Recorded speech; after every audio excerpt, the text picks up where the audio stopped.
For all the reasons to love mixed martial arts, the spectacle, the combat, the superhero humans covered in tattoos, it's often the rivalries between the two fighters, though, that get us the most invested. Watching two men go back and forth and promising to knock years off the other's life, and knowing that's all going to end in a fight, only gets us more excited, and usually animosity is guaranteed lighter fuel for a barn burner of a fight of a night. But when those rivalries are also ended in spectacular, brutal fashion, after all that talking, well, they just hit home a little bit harder. We'll sit back and get ready to watch wars of words turn into devastating performances. I'm Bailey from MMA On Point, and these are the biggest MMA rivalries that ended brutally. So before we start, I just want to make it clear what we mean by rivalry here. I mean, plenty of guys get into it during fight week or after the contract is signed. Justin Gaethje, James Vick, famously, they had a back and forth and the highlight knocked him out, right? Very brutal finish. But that rivalry wasn't premeditated, as in it didn't start until the fight had been signed. And all these rivalries began before these fighters agreed to fight each other, or were rivalries that started because they had already fought before. All right, with that being said, let's start by talking about two legends of the Japanese MMA scene, Shinya Aoki and Yoshihiro Akiyama, or Sexyama, as he's otherwise known. There's literal decades of competition between these two, and it was initially Aoki who was pissed at Sexyama. Supposedly the guy said he wanted to help grow the martial arts scene in Japan, so Aoki offered to fight him in a high-profile matchup, and Sexyama refused. So when Yoshihiro was commentating a one grappling show, Aoki also happened to be competing on it. He grabbed the mic and called him out. お前なんで断ったんだよ。おい、なんとか言えよこの曲をや。おめえがよ格闘技盛り上げるとか、そんなんてめえが言ってんの全部正論だろうよ。綺麗事だよ、ワンと一緒だよ。おい、おめえが本気でその気あんだったら覚悟あんだったらやってみろよ。 Their back and forth trash talk continued for a few months, and it all led to a fight at the 110th anniversary show. A dream match, expect dynamite, pride on the line! At first, Shinya managed to backpack Sexyama for most of the first rounds, pretty dangerous, but eventually it was Yoshihiro who backed up Shinya to the fence and started unloading shot after shot after shot. Don't know how many punches Shinya ate to the face, but this one ended in a thorough beatdown, just walloping the guy over and over after several months of trash talk. So that's two legends meeting right at the end of their career to settle which old man has still got it. But what about a rivalry between two legends who met when they were still young? I'm talking about Bas Rutten and Jason DeLucia. Bas Rutten, I'm sure you've heard of, MMA pioneer and pancrase UFC heavyweight champion, but Jason, well, he might not be a legend, but the first time you can see him is way back when he fought Royce Gracie in one of the Gracie challenge tapes. That's old school. Yeah? No school like the old school. It was then actually the first fight ever in UFC history before the pay-per-view broadcast, before he was again ultimately submitted by Royce at UFC 2. After that, I think Jason had enough of the Gracies and went to pancrase, where he ran into Bas Rutten instead. They would go on to have a trilogy of fights. The first time Bas caught him in a guillotine, the second time he got him in a toe hold. It had just been sort of a competitive rivalry up to this point. Then something kind of weird happened. Jason came to Bas with a gift before he was going to fight Frank Shamrock to defend his King of Pancrase title. Now, the gift was a painting of Bas with his opponent's name written in blood underneath it. Now, Rutten happily accepted it, but found out later it was actually meant to curse Rutten with bad luck before the fight. Satanic black magic. Sick shit. According to Bas himself, that and the fact Jason had also apparently tried some dirty tactics was enough to make Rutten really take pleasure in dismantling him in their trilogy matchup. Come on, man, you're a fighter or not, okay? I do not like him right now anymore.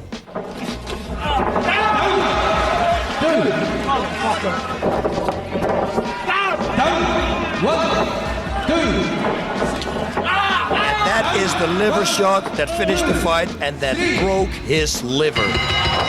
Oh man, Japanese MMA did have some great rivalries. You know, we saw top guys fight each other over and over out there. Like these two, who duked it out to be king of Pride FC, the Japanese hero Kazushi Sakuraba and the axe murderer Wanderlei Silva. Sakuraba first became a Japanese hero by entering into the first UFC Japan and winning the tournament. He was a shoe-in in Pride, where he quickly rose to superstardom, mainly because he was beating UFC icons like the Gracie family. At the same time, an absolute terror from the bare-knuckle world of Brazil, the axe murderer was another international star Pride brought over. The first time Pride matched them up, Saku had technically not lost yet in Pride, but Wanderlei absolutely brutalized him in under 2 minutes. Stop! He's already dead! Pride wanted to schedule a rematch though, this time for the middleweight belt, and although it went 10 minutes, it was still an epic beatdown and Saku had to quit because he had a broken clavicle. That's not supposed to be there.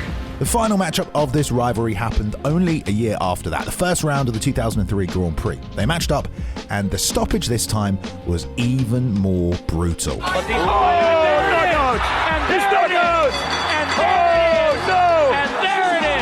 I don't know if Andy took all those fights personally. I'm sure he had respect for Sakuraba, but someone who definitely seems to get personal with almost everyone he fights is Nate Diaz. And he had a trilogy of fights and a great rivalry with the bully Gray Maynard. Both guys had a lot of fan interest early as they were on season 5 of The Ultimate Fighter when ratings for the show were still pretty high. Gray was coming in as an undefeated wrestler, whereas Nate was just Nick Diaz's little brother. You call that throwing an orange? That's not how you throw an orange. You're a pussy. The two matched up in the semi-finals with Nate locking in a ghillie and sending Gray home. 3 years down the line, they were matched again as UFC contenders headlining their own fight night. Now this time, it was a lot closer and it went all 3 rounds and came down to a split decision. Gray, the bully Maynard! One apiece, so the rivalry was still alive, but it took another 3 years for their paths to cross again. Both guys weren't challengers anymore. They both tried and failed to win a UFC title. Nate was even coming off his first TKO loss ever, but he still went out there and mercilessly put a beating on Gray Maynard in one of the most one-sided fights of all time. Nate Diaz has done it! What a capstone he puts on the trilogy here tonight! Yeah, I won. That's what's up, because it's our division. We gonna beat your asses, that's what's up. It's not often a Diaz brother doesn't make good on a promise like that. They're quite vocal when it comes to fighting, not unlike these next two fighters, a meeting of oil and water, two guys who didn't get on, Mike Bisping and Luke Rockhold. They both wanted the same thing, the UFC title. And only one guy was going to move forward, which made their rivalry even more abrasive. Who the fuck have you knocked out? Nobody. Who have you knocked out? It went further than that though. These two guys had trained together before and Bisping had boasted he got the best of Luke, and that pissed him off. But despite them going toe-to-toe on trash talk, the first fight was very one-sided. Luke compromised Mike's good eye by opening a cut, and with Bisping basically unable to see, he knocked him down and choked him out in round 2. When Luke's first title defense fell apart though a few weeks out, Bisping ended up being the guy to take a short notice crack at the belt. And this wasn't just a standard rematch. Both guys really wanted to win and did not like each other, and only one could be champ. Conceive, believe, achieve. Shut the fuck up. Mike would land the perfect counter shot and then follow up with even more as Luke was slumped up against the cage. He then poured even more salt in the wound by insulting him immediately afterwards, and post-fight, Hey, you got knocked out, buddy. Sit down, shut up. You got lucky. What an asshole, guys. all Luke could do was just stare at the cocky Englishman who'd stolen his belt. Coming to terms of losing to a rival like that cannot be easy, especially if it's someone you've trained with before. There's not many rivalries like when two teammates turn on each other, so enter TJ Dillashaw and Cody Garbrandt, who trained together for years at Team Alpha Male before TJ left under contentious circumstances, and it only fueled the fire of their rivalry. We actually got to see why they disliked each other so much on The Ultimate Fighter, as the UFC gave him a season, and in episode 1, Cody snatched TJ like an eagle. That didn't take very long, but it was still all leading to a championship matchup with Cody defending his belt, and he won it off the guy that beat TJ. When it came down to the fight though, both guys were throwing with venom. TJ cracked Cody, who went into rage mode, spamming right hands until TJ knocked him out. Of course, he then got up and screamed in his face. Tough loss to swallow, that one, and Cody wanted to run it back pretty much immediately. I mean, he'd been undefeated before that, but he'd lost to his teammate after talking so much trash. He even shared footage of him knocking him down in sparring. The rematch though was the last chance for Cody to prove he was better, but ended up making kind of the same mistakes. TJ cracked him again and then landed 35 unanswered shots before Herb just had to pull him off Cody. And then what do you do if you're Cody at that point? You've been knocked out by your rival brutally twice. As a fighter, you're probably not going to get another shot at that guy. But some rivalries aren't just between fighters. Sometimes it's between entire martial arts. Everyone knows that Gracie Jiu-Jitsu comes from Brazil, but the country also has another rival martial art that developed from the same roots, Luta Livre. BJJ was for the rich who could afford gis. Luta Livre was basically for those who couldn't. They also did leg locks, so it was more like its catch wrestling origins. The two martial arts often clashed about whose style was better, and in the early 90s, Hobbs and Gracie wanted to settle a few scores and convince the largest media network in Brazil to broadcast fights between the two martial arts on TV TV under Vale Tudo rules, which was basically bare-knuckle MMA. It had been just a few weeks before this that a guy by the name of Waleed Ismail gave a statement to the Brazilian papers saying Luta Livre was nothing but a cheap imitation of Brazilian Jiu-Jitsu. Of course, that pissed a bunch of people off and made them want to fight in the first place. It was going to be settled at Desafio Jiu-Jitsu versus Luta Livre. Waleed was put on the card and matched up with Eugenio Tadu, a Luta Livre guy who had fought on another BJJ vs Luta Livre challenge back in 1984. There was more than just their fight on the card that night, but this matchup was by far the most brutal. Waleed took him down and started to unleash just a fuck ton of headbutts. After that, he followed up with more ground and pound until Waleed threw him out of the ring, where he was already so beaten up, and because I think the fans actually started either fighting him or holding onto him, he couldn't make it back. So Waleed was declared the winner after pretty much a thorough, brutal beatdown. Of course, there's been a lot of rivalries between martial arts, especially with BJJ, and some of those historic matches also ended in arm breaks, like Ilio Gracie and Kimura. Pretty brutal stuff as well, so worth a mention. Now, some of you probably have never heard of that event or even Luta Livre, but I'm not going to be surprised if you have heard the story of GSP and Matt Serra before. This is when George was on top of his game and he was beaten essentially by an unranked contender in what is considered one of the greatest upsets in the history of the sport. That is incredible! But did you ever ask yourself why the UFC decided to give the winners of a reality TV show title shots? Well, reason one is obvious, the TV ratings. This was season 4 of The Ultimate Fighter. It just blown up in popularity, and guaranteeing those guys title shots was pretty cool. And the other reason is that they hoped those ratings would turn into pay-per-view buys. And I'm pretty sure they were confident no ex-fighter could beat the current champion. But give a guy like Matt Serra an opportunity and he's gonna shock the world. He won the show, fought GSP for the belt, and like I said, KO'd him in the first round in a massive upset. It instantly created a rivalry between the two fighters, a rivalry where fans needed to see part 2. It didn't happen right away though. Matt was injured and GSP instead cleaned out the rest of the division, winning 2 more fights and only looking more impressive in the process. So by the time the rematch happened, fans were almost too excited, and this time George absolutely beat the Long Island out of him. It was a slow, authoritative mauling which ended after 2 rounds with some truly brutal knees to the body. Turned out GSP was indeed the better fighter,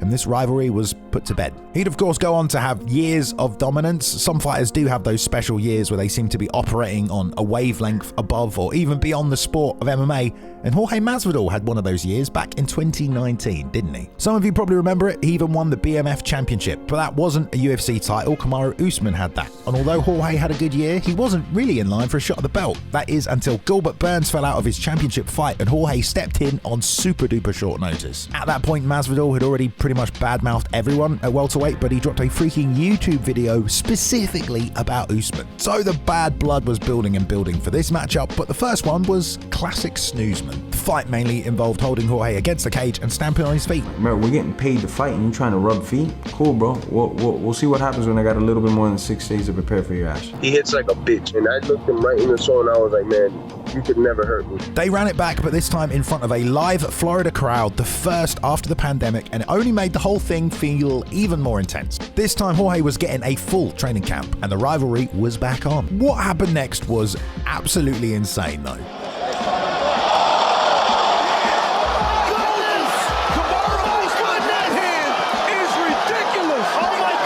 It could have been KO of the year. Jorge had never been knocked out stiff like that in his whole career, and it had come from a wrestler and a rival who Masvidal had literally said couldn't punch for shit. Yeah, just brutal on quite a few levels, that one. Animosity and bad blood was used to sell those fights. I mean, it's not the only way to sell pay-per-views, but try telling that to Conor McGregor, who, especially early on in the UFC, went to war mentally with everyone. When he fought Dustin Poirier for the first time, it was looked at as his first proper test. This is McGregor's test. Is he top 5? Is he a top contender? And at the same time, he brought up the intensity with his trash talk. Dustin thinks it's all talk, but when he wakes up with his nose plastered on the other side of his face, he's gonna know it's not all talk. Conor got on his head in the first fight and then knocked it off in the first round. Now after that, he did the same thing to Jose Aldo. The guy hadn't lost in 10 years, but Conor stole his belt, invaded his country, and got the man to rush forward him in the fight, which set up for an earth-shattering KO in, brutal fashion, just evaporating his undefeated aura. aura. I mean, I'm pretty sure the guy was crying. But back to this rivalry with Dustin. It took a while to get to a second fight, and this time Conor was actually being the nice guy, and it was the Diamond who would instead be handing out brutal finishes. Dustin Poirier has knocked down Conor McGregor! That was pretty brutal, but not as brutal as how this rivalry ended. Conor immediately wanted the rematch, but came into the fight with a microfracture, and at the end of the first, his leg just snapped. Not 100% definitive, I'll give you that, but definitely a brutal way to go and to finish this rivalry. Either way, Conor had risen to the top with those big KOs, but also his personality out of the cage antics, and these days there's very few fighters who can simply just get by on their performances. You know, we need a little pizzazz, maybe some trash talk, maybe a tattoo that represents a hole in your soul. But two guys who were going out there just harvesting fans with their performances back in the day were Cain Velasquez and Junior Dos Santos. Famously, they first met in 2011 on the first ever UFC show on Fox, where they were only going to show one fight, the main event. So JDS and Cain had to deliver, and it did, but just perhaps not in the way everyone wanted. It only lasted about 60 seconds. Cain had come in with an injury, JDS cracked him and knocked him out, stealing the title in the process. Unbelievable! Of course, given that Cain was injured, the rematch had to happen. Fans demanded it, and I've seen some pretty epic beatdowns in MMA, but what Velasquez did to JDS in the second fight was almost criminal. He absolutely mauled him and outlanded him 210 strikes to just 66. Somehow, it went all 5 rounds, and the new champ was crowned. From the second round on, he could have stopped that fight whenever he wanted to. I heard that Junior broke his jaw in the second round. But this JDS, how good is this guy, right? He recovered and in just 1 year was ready to go again. And just when you thought Velasquez had beaten up everyone in the UFC as badly as he was ever going to, for another 5 rounds, Cain just brutalized Junior Dos Santos. He ended up landing 50 more strikes than he had in the second fight, and this time he ended him with a slam and a TKO in quite possibly one of the worst beatdowns in UFC championship history. 2 vicious beatings. By the end of the first round, going into the second, his face was already starting to look different. Damn. I mean, I guess you could have seen that coming after the second fight, but here's something we didn't see coming. How about kickboxers just taking over the UFC? For years and years, we listened to Joe Rogan constantly bring up kickboxing on his podcast. And I've been trying to tell people for a long time, the best elite kickboxers are the best strikers. Of course, in the last few years, we've had Israel Adesanya, who'd been a kickboxer and then kickboxed his way to a UFC title, but it was glory kickboxing that had created Alex Pereira, the first man to ever hold 2 belts. And then all of a sudden, well, this guy was coming to the UFC, and for one reason, to hunt the current champion. At first, it seemed unrealistic that Alex Pereira, a pure kickboxer, could get to a UFC title, but the UFC gave him 3 fights and he won them all, so the rivalry was on. The first fight between Izzy and Alex was just great. Basically a repeat of their kickboxing matches, with Israel controlling the fight, but Alex just able to pull it out of the fire in the 5th round. It was so entertaining, and Israel was determined he could still beat this guy. The fans wanted to see it, so the UFC immediately ran it back. Stonehands had beaten Izzy every time they'd fought, and in the second UFC fight, it looked like he was going to do it again, until Izzy pulled the perfect counter shot out of nowhere and flatlined his rival cold. Alex Pereira did not respect the power coming back in his way, and he paid for it. Of our modern era, I'd say Pereira-Adesanya is one of the biggest rivalries we've had. But how about a classic rivalry that spanned nearly 20 years of MMA competition? Let's go all the way back to Pride once again, and a guy we already mentioned, Wanderlei Silva. He went on to brutalize almost everybody after he got done with Sakuraba, but Rampage Jackson was one Pride middleweight who wasn't afraid of Wanderlei, and he called him out and desperately wanted to get his hands on him. When Jackson got his chance though, he was dispatched like many others with the Axe Murderer's tie clinch knees. But then Jackson powerbombed his way back to a title shot, and you'd think the second time round Rampage would be even more prepared,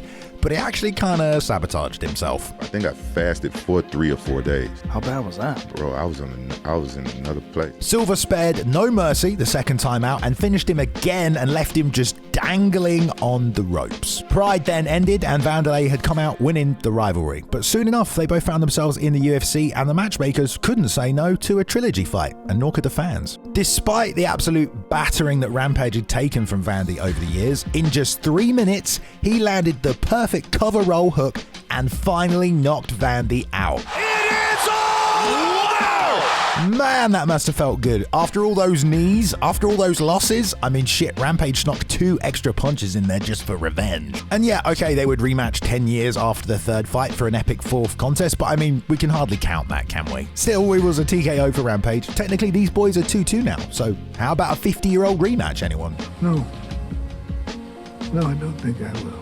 But let me ask you, what's more competitive than 2 guys, both world champions in separate organizations, taking their opponents out with the same style, the same moves? I'm talking about Frank Mir and Big Nog, 2 of the best heavyweight jiu-jitsu guys of all time. Frank was a champ in UFC, Nog was a champ in Pride, but when they finally found themselves in the same division, well, we got to see an awesome rivalry. The first fight, though, we didn't get to see any jiu-jitsu versus jiu-jitsu. It was all completely stand-up, and Mir showed off some new boxing skills and knocked out Nog in the second round. That was pretty friggin' cool, but it didn't answer anyone's questions. Who was actually the better BJJ guy? Both guys were still at the top of the division, so a rematch seemed almost inevitable, and when they did, it became an instant classic because we finally got to see them grapple. This time, it was Big Nog who dropped Frank, who managed to survive and reverse the position and then pull off one of the craziest comeback submissions of all time. And you want to talk about a brutal finish? He freaking broke Big Nog's arm with a Kimura.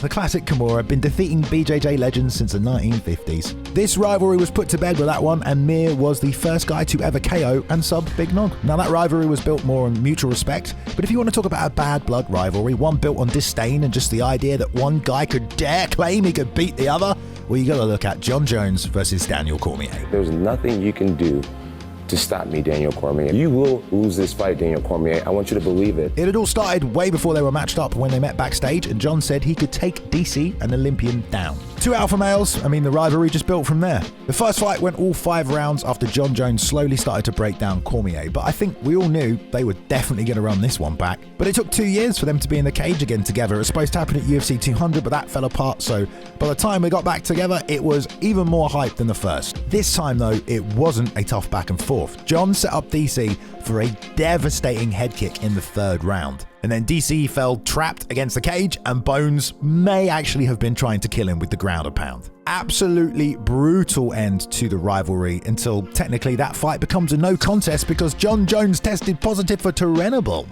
Still makes the list though. Another rivalry that John ended brutally was his series of fights with Alex Gustafsson. The Swede had pushed John to the limits in their first fight, which set up the rematch down the line.